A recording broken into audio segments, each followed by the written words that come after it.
Paper 25. The Messenger Hosts of Space. Ranking intermediately in the family of the infinite spirit are the messenger hosts of space.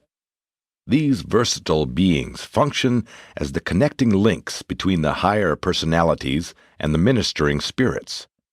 The messenger hosts include the following orders of celestial beings. 1. Havona Servitals. 2.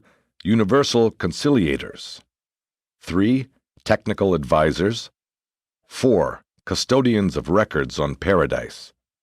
5. Celestial Recorders. 6. Urantia Companions. 7. Paradise Companions. Of the 7 groups enumerated, only 3, Servitals, Conciliators, and Urantia Companions, are created as such. The remaining 4 represent attainment levels of the angelic orders.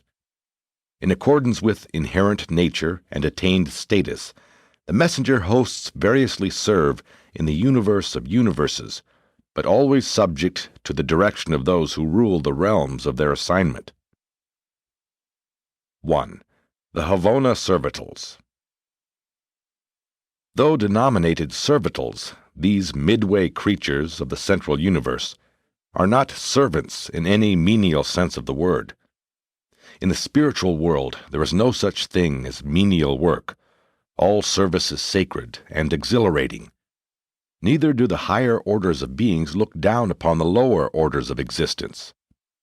The Havona Servitals are the joint creative work of the 7 master spirits and their associates, the 7 supreme power directors.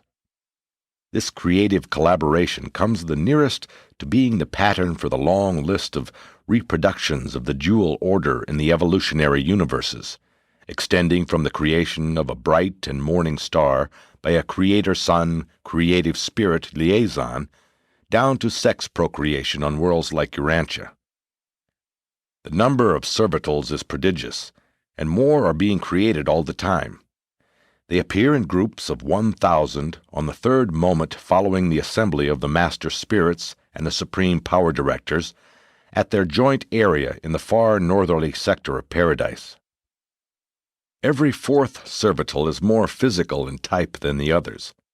That is, out of each 1,000, 750 are apparently true to spirit type, but 250 are semi-physical in nature. These 4th creatures are somewhat on the order of material beings, material in the Havona sense, resembling the physical power directors more than the master spirits.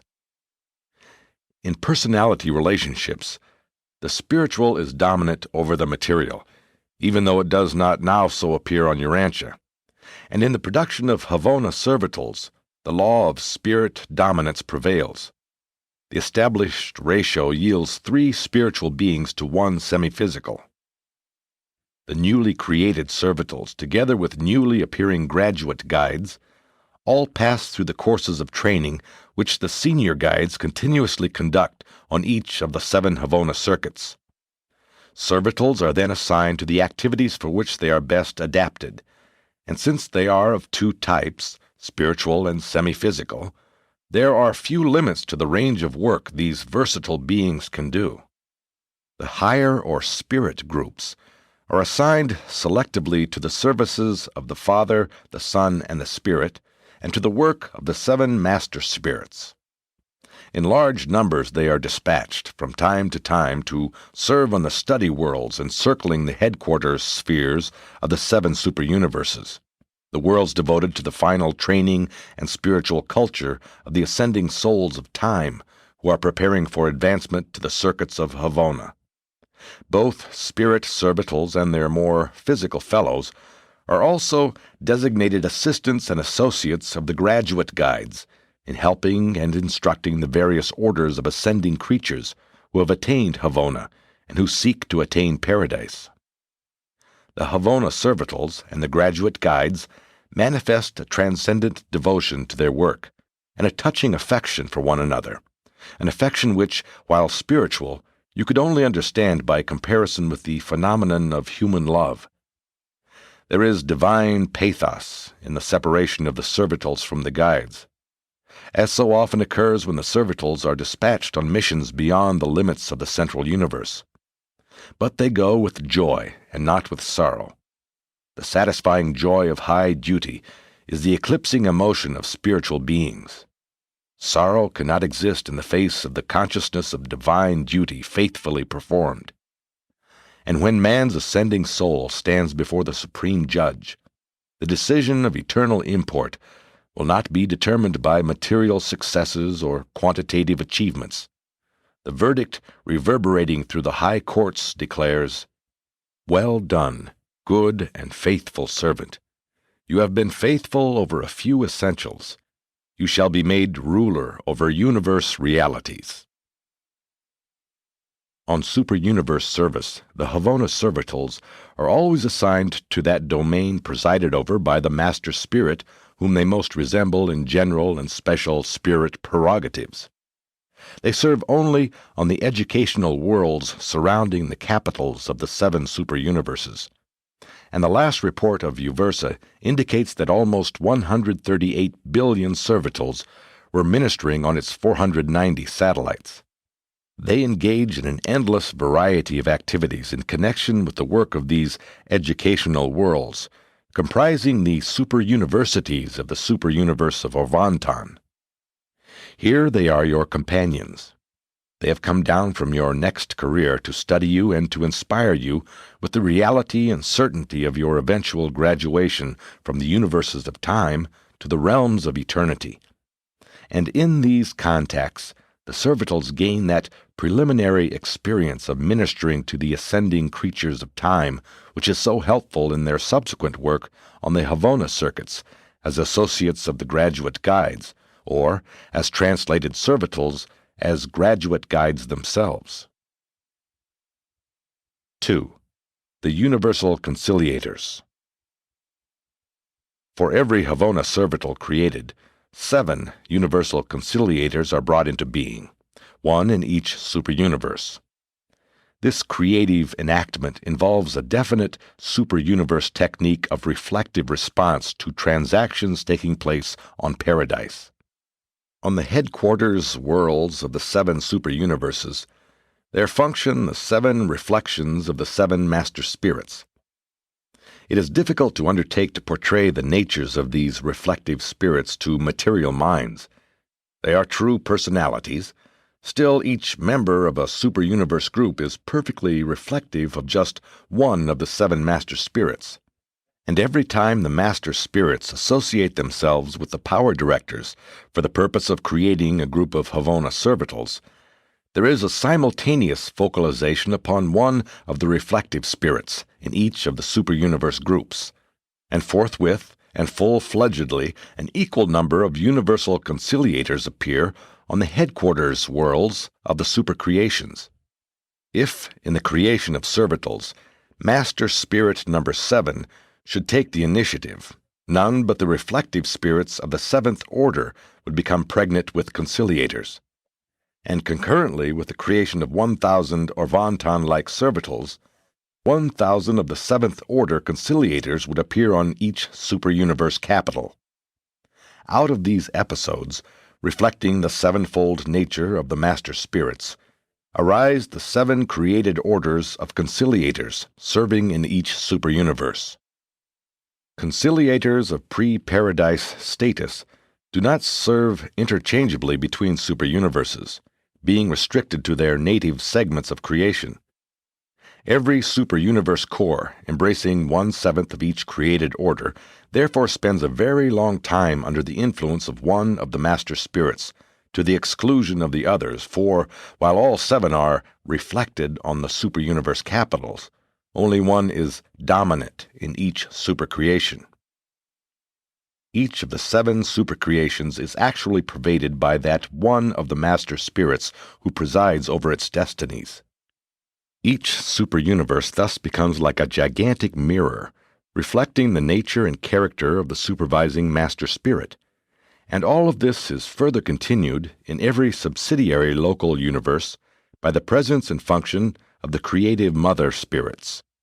The effect of such an environment upon evolutionary growth is so profound that in their post-super-universe careers, the conciliators collectively manifest 49 experiential viewpoints, or insights, each angular, hence incomplete, but all mutually compensatory, and together tending to encompass the circle of supremacy. In each super-universe, the universal conciliators find themselves strangely and innately segregated into groups of 4, associations in which they continue to serve. In each group, 3 are spirit personalities, and 1, like the 4th creatures of the servitals, is a semi-material being. This quartet constitutes a conciliating commission and is made up as follows. 1. The judge-arbiter. The one unanimously designated by the other 3 is the most competent and best qualified to act as judicial head of the group. 2. The spirit advocate. The one appointed by the judge-arbiter to present evidence and to safeguard the rights of all personalities involved in any matter assigned to the adjudication of the conciliating commission. 3. The divine executioner. The conciliator qualified by inherent nature to make contact with the material beings of the realms and to execute the decisions of the commission. Divine executioners, being 4th creatures, quasi-material beings, are almost but not quite visible to the short-range vision of the mortal races. 4. The recorder. The remaining member of the commission automatically becomes the recorder, the clerk of the tribunal. He makes certain that all records are properly prepared for the archives of the super-universe and for the records of the local universe. If the commission is serving on an evolutionary world, a 3rd report, with the assistance of the executioner, is prepared for the physical records of the system government of jurisdiction. When in session, a commission functions as a group of 3, since the advocate is detached during adjudication and participates in the formulation of the verdict only at the conclusion of the hearing. Hence, these commissions are sometimes called referee trios. The conciliators are of great value in keeping the universe of universes running smoothly. Traversing space at the seraphic rate of triple velocity, they serve as the traveling courts of the worlds, commissions devoted to the quick adjudication of minor difficulties. Were it not for these mobile and eminently fair commissions, the tribunals of the spheres would be hopelessly overspread with the minor misunderstandings of the realms. These referee trios do not pass upon matters of eternal import. The soul, the eternal prospects of a creature of time, is never placed in jeopardy by their acts. Conciliators do not deal with questions extending beyond the temporal existence and the cosmic welfare of the creatures of time. But when a commission has once accepted jurisdiction of a problem, its rulings are final and always unanimous. There is no appeal from the decision of the judge-arbiter. 3. The far-reaching service of conciliators. Conciliators maintain group headquarters on the capital of their super-universe, where their primary reserve corps is held. Their secondary reserves are stationed on the capitals of the local universes. The younger and less experienced commissioners begin their service on the lower worlds like Urantia, and are advanced to the adjudication of greater problems after they have acquired riper experience.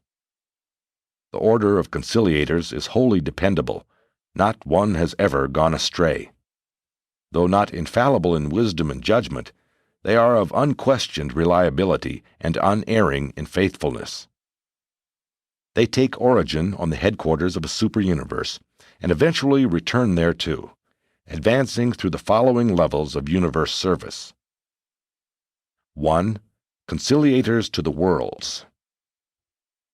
Whenever the supervising personalities of the individual worlds become greatly perplexed or actually deadlocked concerning the proper procedure under existing circumstances, and if the matter is not of sufficient importance to be brought before the regularly constituted tribunals of the realm, then, upon the receipt of a petition of 2 personalities, one from each contention, a conciliating commission will begin to function forthwith.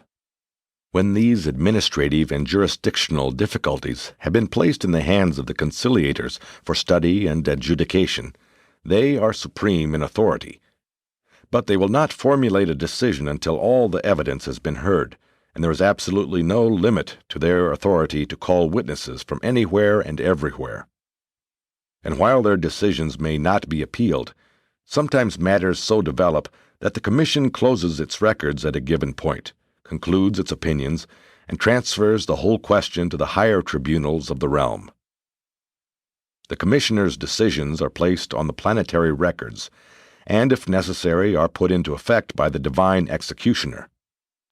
His power is very great, and the range of his activities on an inhabited world is very wide. Divine executioners are masterful manipulators of that which is in the interests of that which ought to be. Their work is sometimes carried out for the apparent welfare of the realm, and sometimes their acts on the worlds of time and space are difficult of explanation. Though executing decrees in defiance of neither natural law nor the ordained usages of the realm, they do ofttimes effect their strange doings and enforce the mandates of the conciliators in accordance with the higher laws of the system administration. 2. Conciliators to the system headquarters. From service on the evolutionary worlds, these commissions of 4 are advanced to duty on a system headquarters. Here they have much work to do, and they prove to be the understanding friends of men, angels, and other spirit beings. The referee trios are not so much concerned with personal differences as with group contentions, and with misunderstandings arising between different orders of creatures. And on a system headquarters there live both spiritual and material beings, as well as the combined types, such as the material sons. The moment the creators bring into existence evolving individuals with the power of choice, that moment a departure is made from the smooth working of divine perfection. Misunderstandings are certain to arise, and provision for the fair adjustment of these honest differences of viewpoint must be made. We should all remember that the all-wise and all-powerful creators could have made the local universes just as perfect as Havona. No conciliating commissions need function in the central universe. But the creators did not choose in their all-wisdom to do this. And while they have produced universes which abound in differences and teem with difficulties, they have likewise provided the mechanisms and the means for composing all these differences and for harmonizing all this seeming confusion. 3. The Constellation Conciliators. From service in the systems, the conciliators are promoted to the adjudication of the problems of a constellation, taking up the minor difficulties arising between its 100 systems of inhabited worlds. Not many problems developing on the constellation headquarters fall under their jurisdiction, but they are kept busy going from system to system gathering evidence and preparing preliminary statements. If the contention is honest, if the difficulties arise out of sincere differences of opinion and honest diversity of viewpoints, no matter how few persons may be involved, no matter how apparently trivial the misunderstanding, a conciliating commission can always be had to pass upon the merits of the controversy. 4. Conciliators to the local universes. In this larger work of a universe, the commissioners are of great assistance to both the Melchizedeks and the magisterial sons, and to the constellation rulers and the hosts of personalities concerned with the coordination and administration of the 100 constellations. The different orders of seraphim and other residents of the headquarters spheres of a local universe also avail themselves of the help and decisions of the referee trios. It is almost impossible to explain the nature of those differences which may arise in the detailed affairs of a system, a constellation, or a universe. Difficulties do develop, but they are very unlike the petty trials and travails of material existence as it is lived on the evolutionary worlds. 5. Conciliators to the superuniverse minor sectors. From the problems of local universes, the commissioners are advanced to the study of questions arising in the minor sectors of their superuniverse. The farther they ascend inward from the individual planets, the fewer are the material duties of the divine executioner. Gradually he assumes a new role of mercy-justice interpreter, at the same time being quasi-material, keeping the commission as a whole in sympathetic touch with the material aspects of its investigations. 6. Conciliators to the superuniverse major sectors. The character of the work of the commissioners continues to change as they advance. There is less and less of misunderstanding to adjudicate, and more of mysterious phenomena to explain and interpret. From stage to stage they are evolving from arbiters of differences to explainers of mysteries, judges evolving into interpretative teachers. Arbiters of those who through ignorance permit difficulties and misunderstandings to arise, they once were, but they are now becoming instructors of those who are sufficiently intelligent and tolerant to avoid clashes of mind and wars of opinions. The higher a creature's education, the more respect he has for the knowledge, experience, and opinions of others. 7. Conciliators to the superuniverse. Here the conciliators become coordinate, 4 mutually understood and perfectly functioning arbiter-teachers. The divine executioner is divested of retributive power and becomes the physical voice of the spirit trio.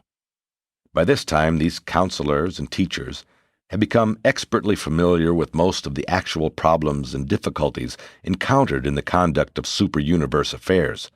Thus they become wonderful advisors and wise teachers of the ascending pilgrims who are in residence on the educational spheres surrounding the headquarters worlds of the superuniverses. All conciliators serve under the general supervision of the Ancients of Days, and under the immediate direction of the image aids, until such time as they are advanced to paradise. During the paradise sojourn, they report to the Master Spirit, who presides over the superuniverse of their origin.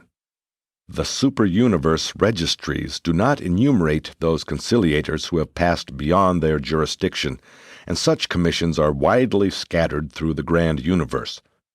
The last report of registry on Uversa gives the number operating in Orvantan as almost 18 trillion commissions, over 70 trillion individuals. But these are only a very small fraction of the multitude of conciliators that have been created in Orvantan. That number is of an altogether higher magnitude, and is the equivalent of the total number of Havona servitals, with allowances for the transmutation into graduate guides. From time to time, as the numbers of the superuniverse conciliators increase, they are translated to the Council of Perfection on Paradise, from which they subsequently emerge as the coordinating core evolved by the infinite spirit for the universe of universes, a marvelous group of beings which is constantly increasing in numbers and efficiency.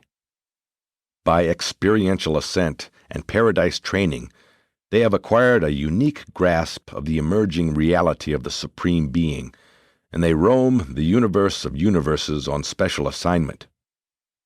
The members of a conciliating commission are never separated. A group of 4 forever serve together just as they were originally associated. Even in their glorified service, they continue to function as quartets of accumulated cosmic experience and perfected experiential wisdom. They are eternally associated as the embodiment of the supreme justice of time and space. 4. Technical advisors. These legal and technical minds of the spirit world were not created as such. From the early Superuniverses and Omniverses, 1 million of the most orderly minds were chosen by the infinite spirit as the nucleus of this vast and versatile group. And ever since that far distant time, Actual experience in the application of the laws of perfection to the plans of evolutionary creation has been required of all who aspire to become technical advisors. The technical advisors are recruited from the ranks of the following personality orders. 1. The Superuniverses. 2. The Seconiverses. 3. The Tertiariverses. 4. The Omniverses. 5. The Seraphim. 6. Certain types of ascending mortals. 7. Certain types of ascending midwayers. At the present time, not counting the mortals and midwayers who are all of transient attachment, the number of technical advisors registered on Uversa and operating in Orvantan is slightly in excess of 61 trillion. Technical advisors frequently function as individuals, but are organized for service and maintain common headquarters on the spheres of assignment in groups of 7. In each group, at least 5 must be of permanent status, while 2 may be of temporary association. Ascending mortals and ascending midway creatures serve on these advisory commissions while pursuing the Paradise Ascent, but they do not enter the regular courses of training for technical advisors, nor do they ever become permanent members of the order. Those mortals and midwayers who serve transiently with the advisors are chosen for such work because of their expertness in the concept of universal law and supreme justice. As you journey toward your paradise goal, constantly acquiring added knowledge and enhanced skill, you are continuously afforded the opportunity to give out to others the wisdom and experience you have already accumulated. All the way into Havona, you enact the role of a pupil teacher. You will work your way through the ascending levels of this vast, experiential university by imparting to those just below you the newfound knowledge of your advancing career. In the universal regime, you are not reckoned as having possessed yourself of knowledge and truth until you have demonstrated your ability and your willingness to impart this knowledge and truth to others. After long training and actual experience, any of the ministering spirits above the status of cherubim are permitted to receive permanent appointment as technical advisors. All candidates voluntarily enter this order of service, but having once assumed such responsibilities, they may not relinquish them.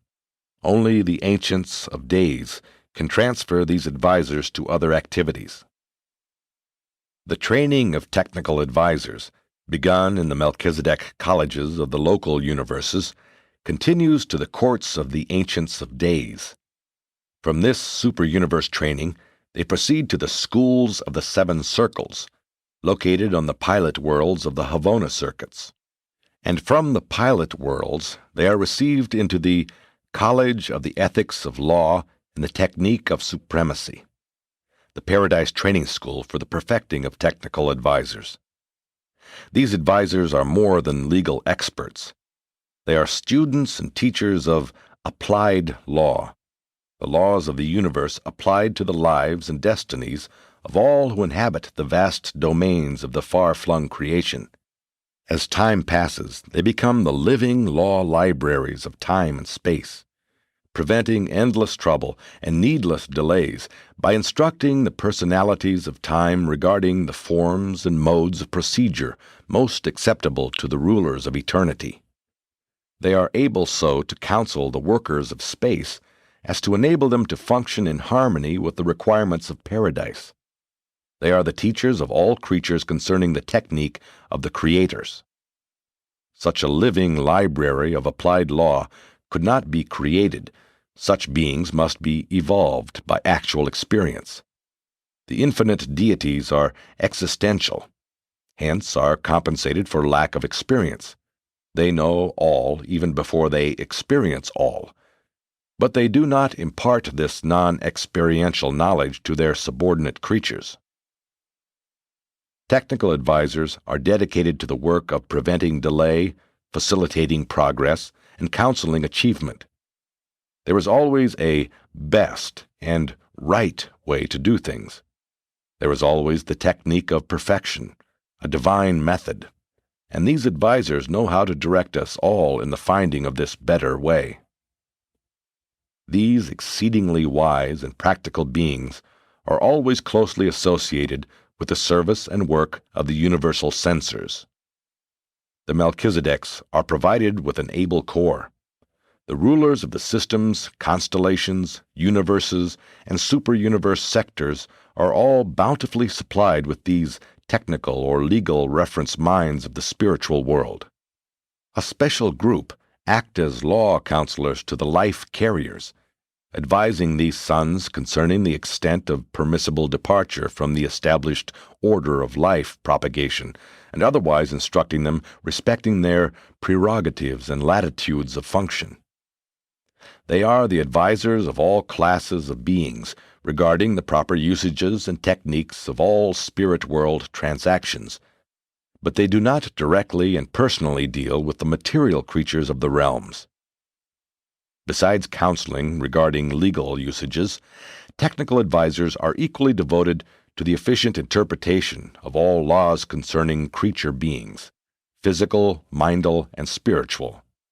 They are available to the universal conciliators and to all others who desire to know the truth of law. In other words, to know how the supremacy of deity may be depended upon to react in a given situation, having factors of an established physical, mindal, and spiritual order. They even essay to elucidate the technique of the ultimate. Technical advisors are selected and tested beings. I have never known one of them to go astray. We have no records on Uversa of their ever having been adjudged in contempt of the divine laws they so effectively interpret and so eloquently expound. There is no known limit to the domain of their service. Neither has any been placed upon their progress. They continue as advisors even to the portals of paradise. The whole universe of law and experience is open to them. 5. The custodians of records on paradise. From among the tertiary Supernifum in Havona, certain of the senior chief recorders are chosen as custodians of records, as keepers of the formal archives of the Isle of Light, those archives which stand in contrast to the living records of registry in the minds of the custodians of knowledge, sometimes designated the living library of paradise. The recording angels of the inhabited planets are the source of all individual records. Throughout the universes, other recorders function regarding both formal records and living records. From Urantia to paradise, both recordings are encountered. In a local universe, more of the written records and less of the living. On paradise, more of the living and less of the formal. On Uversa, both are equally available. Every occurrence of significance in the organized and inhabited creation is a matter of record. While events of no more than local importance find only a local recording, those of wider significance are dealt with accordingly.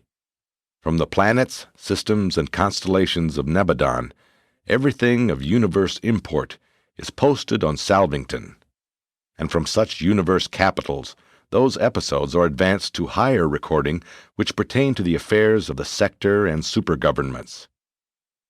Paradise also has a relevant summary of superuniverse and Havona data, and this historic and cumulative story of the universe of universes is in the custody of these exalted tertiary Supernifum. While certain of these beings have been dispatched to the superuniverses to serve as chiefs of records, directing the activities of the celestial recorders, not one has ever been transferred from the permanent roll call of their order. 6. The celestial recorders. These are the recorders who execute all records in duplicate, making an original spirit recording and a semi-material counterpart, what might be called a carbon copy. This they can do because of their peculiar ability simultaneously to manipulate both spiritual and material energy. Celestial recorders are not created as such. They are ascendant seraphim from the local universes. They are received, classified, and assigned to their spheres of work by the councils of the chiefs of records on the headquarters of the 7 Superuniverses. There also are located the schools for training celestial recorders. The school on Uversa is conducted by the perfecters of wisdom and the divine counselors. As the recorders advance in universe service, they continue their system of dual recording, thus making their records always available to all classes of beings, from those of the material order to the high spirits of light. In your transition experience, as you ascend from this material world, you will always be able to consult the records of, and to be otherwise conversant with, the history and traditions of your status sphere. The recorders are a tested and tried core. Never have I known of the defection of a celestial recorder, and never has there been discovered a falsification in their records. They are subjected to a dual inspection, their records being scrutinized by their exalted fellows from Uversa and by the mighty messengers, who certify to the correctness of the quasi-physical duplicates of the original spirit records. While the advancing recorders stationed on the subordinate spheres of record in the Urantia universes number trillions upon trillions, those of attained status on Uversa are not quite 8 million in number. These senior or graduate recorders are the super-universe custodians and forwarders of the sponsored records of time and space. Their permanent headquarters are in the circular abodes surrounding the area of records on Uversa. They never leave the custody of these records to others. As individuals they may be absent, but never in large numbers. Like those Supernifum who have become custodians of records, the corps of celestial recorders is of permanent assignment. Once Seraphim and Supernifum are mustered into these services, they will respectively remain celestial recorders and custodians of records until the day of the new and modified administration of the full personalization of God the Supreme. On Uversa, these senior celestial recorders can show the records of everything of cosmic import in all Urantia since the far distant times of the arrival of the Ancients of Days, while on the Eternal Isle the custodians of records guard the archives of that realm which testify to the transactions of paradise since the times of the personification of the infinite spirit. 7. The Urantia Companions. These children of the local universe mother spirits are the friends and associates of all who live the ascending Urantia life. They are not indispensable to an ascender's real work of creature progression, neither do they in any sense displace the work of the seraphic guardians, who often accompany their mortal associates on the paradise journey. The Urantia companions are simply gracious hosts to those who are just beginning the long inward ascent. They are also skillful play sponsors, and are ably assisted in this work by the reversion directors. Though you will have earnest and progressively difficult tasks to perform on the Urantia training worlds of Nebadon, you will always be provided with regular seasons of rest and reversion. Throughout the journey to paradise there will always be time for rest and spirit play. And in the career of light and life there is always time for worship and new achievement. These Urantia companions are such friendly associates that when you finally leave the last phase of the Urantia experience, as you prepare to embark upon the super-universe spirit adventure, you will truly regret that these companionable creatures cannot accompany you, but they serve exclusively in the local universes. At every stage of the ascending career, all contactable personalities will be friendly and companionable, but not until you meet the Paradise Companions will you find another group so devoted to friendship and companionship. The work of the Urantia Companions is more fully depicted in those narratives dealing with the affairs of your local universe. 8. The Paradise Companions. The Paradise Companions are a composite or assembled group recruited from the ranks of the Seraphim, Seconifim, Supernifim, and Omnifim. Though serving for what you would regard as an extraordinary length of time, they are not of permanent status. When this ministry has been completed, as a rule, but not invariably, they return to those duties they performed when summoned to paradise service. Members of the angelic hosts are nominated for this service by the local universe mother spirits, by the superuniverse reflective spirits, and by Majeston of paradise. They are summoned to the central aisle and are commissioned as paradise companions by one of the 7 master spirits. Aside from permanent status on paradise, this temporary service of paradise companionship is the highest honor ever conferred upon the ministering spirits. These selected angels are dedicated to the service of companionship and are assigned as associates to all classes of beings who may chance to be alone on paradise, chiefly to the ascendant mortals, but also to all others who are alone on the central aisle. Paradise companions have nothing especial to accomplish in behalf of those with whom they fraternize. They are simply companions. Almost every other being you mortals will encounter during your paradise sojourn, aside from your fellow pilgrims, will have something definite to do with you or for you. But these companions are assigned only to be with you, and to commune with you as personality associates. They are often assisted in their ministry by the gracious and brilliant paradise citizens. Mortals come from races that are very social. The creators well know that it is not good for man to be alone, and provision is accordingly made for companionship, even on paradise.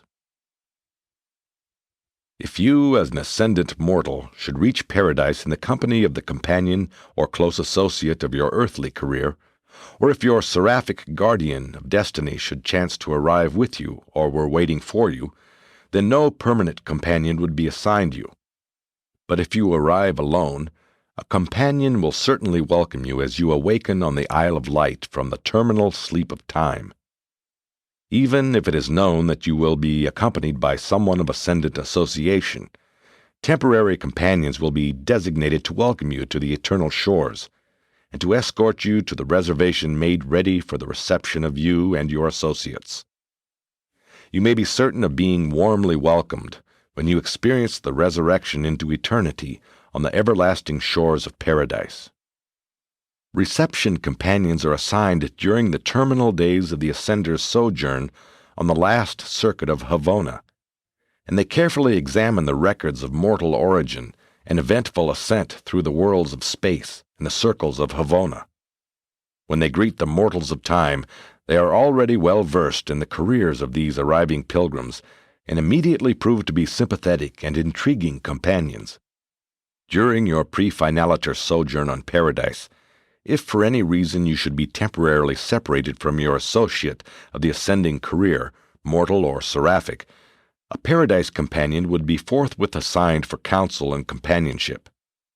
When once assigned to an ascendant mortal of solitary residence on paradise, the companion remains with this person until he either is rejoined by his ascendant associates or is duly mustered into the corps of the finality. Paradise companions are assigned in order of waiting, except that an ascender is never placed in the charge of a companion whose nature is unlike his superuniverse type. If a Urantia mortal were arriving on paradise today, there would be assigned to him the first waiting companion either of origin in Orvantan or otherwise of the nature of the 7th master spirit. Hence the Omniaphim serve not with the ascended creatures from the 7 superuniverses. Many additional services are performed by the paradise companions. If an ascending mortal should reach the central universe alone, and while traversing Havona, should fail in some phase of the deity adventure, in due course he would be remanded to the universes of time, and forthwith a call would be made to the reserves of the paradise companions. One of this order would be assigned to follow the defeated pilgrim, to be with him and to comfort and cheer him, and to remain with him until he returned to the central universe to resume the paradise ascent. If an ascending pilgrim met defeat in the deity adventure while traversing Havona, in the company of an ascending seraphim, the guardian angel of the mortal career, she would elect to accompany her mortal associate. These seraphim always volunteer and are permitted to accompany their longtime mortal comrades back to the service of time and space. But not so with too closely associated mortal ascenders. If one attains God, while the other temporarily fails, the successful individual invariably chooses to go back to the evolutionary creations with the disappointed personality, but this is not permitted. Instead, a call is made to the reserves of the Paradise Companions, and one of the volunteers is selected to accompany the disappointed pilgrim. A volunteer Paradise citizen then becomes associated with a successful mortal, who tarries on the central aisle awaiting the Havona return of the defeated comrade, and in the meantime teaches in certain Paradise schools, presenting the adventurous story of the evolutionary ascent. Sponsored by One High in Authority from Uversa.